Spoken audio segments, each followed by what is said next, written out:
বাদশাহ এবং দরবেশের ঘটনা। তো এক দরবেশ বাদশার পিছনে পিছনে চলত, বাদশার সবসময় বাদশার সহবতে থাকত।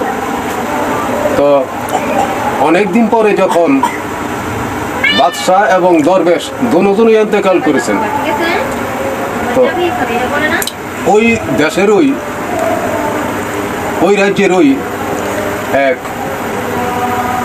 ধনী লোক একদিন স্বপ্নে দেখে, এর তো জানে যে বাদশাহ তো দরবেশ তো দরবেশ তো আল্লাহ লোক। তো স্বপ্নে দেখে যে বাদশাহ মানে বেহেশতের মিদে নাজ নেয়ামত ভোগ করতেছে, শান্তিতে বিচরণ করতেছে। তো কারণটা কি রে? বাদশাহ তো এরা তো লুবি লোক, কিন্তু বাদশাহ জান্নাতের মিদে আরামায়েশের মধ্যে আছে, নাজ নেয়ামত ভোগ করতেছে। তো এই চিন্তা করতে করতে সামনের দিকে বাড়ছে। তো সামনের দিকে বাইরে দেখছেন ওই দরবেশ, যে দরবেশ ইন্তেকাল করছে বাদশার পিছনে পিছনে ছিল, ওই দরবেশ জাহান্নামের মধ্যে আযাব ভোগ করতেছে। তখন জমিদার ওই ব্যক্তি অবাক হয়ে গেল যে কি ব্যাপার, যে দরবেশ দি জাহান্নামের মধ্যে আর বাদশাহ দি জান্নাতের মধ্যে। তো চিন্তা করলো, তো দরবেশকে জিজ্ঞাসা করলো, এই তুমি তো দরবেশ, তুমি তো আল্লাহওয়ালা লোক, আমরা জানতাম তুমি একজন আল্লাহওয়ালা লোক, কিন্তু তুমি দুজকের মধ্যে কেন? জাহান্নামের মধ্যে তুমি আযাব ভোগ করতেছ, আর তুমি যার পিছনে পিছনে চলছ বাদশাহ, ওই ব্যক্তি দিয়ে জান্নাতের মধ্যে আল্লাহর নাজ নেয়ামত ভোগ করতেছে। এর কারণটা কি?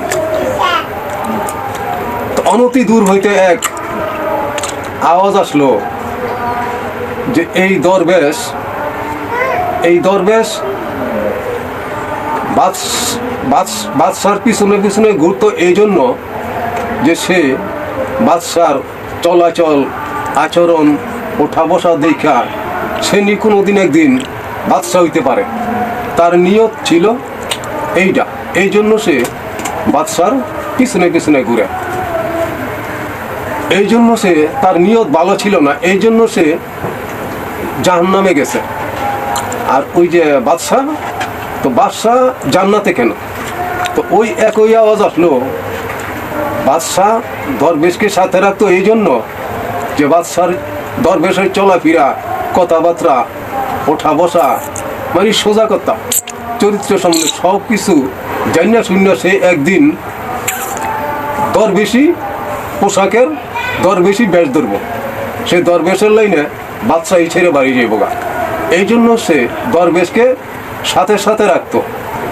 তো এইখানে নিয়তের ইন্নামাল আমাল বিন নিয়াত, দুজনের মধ্যেই নিয়তের ব্যবধান ছিল। দরবেশের নিয়ত ছিল সে বাদশার সাথে ওঠা বসা করিয়া সে একদিন বাদশাহী লাভ করব। তো আর বাদশার নিয়ত ছিল সে দরবেশকে সাথে সাথে রাখতো, এই জন্য সে একদিন দরবেশ হওয়ার নিয়তে। এই জন্য নিয়ত হইল সবচেয়ে বড় জিনিস। নিয়ত আনমান বরকত, নিয়ত ভালো থাকলে সবই ভালো, যার নিয়ত ভালো তার সবই ভালো।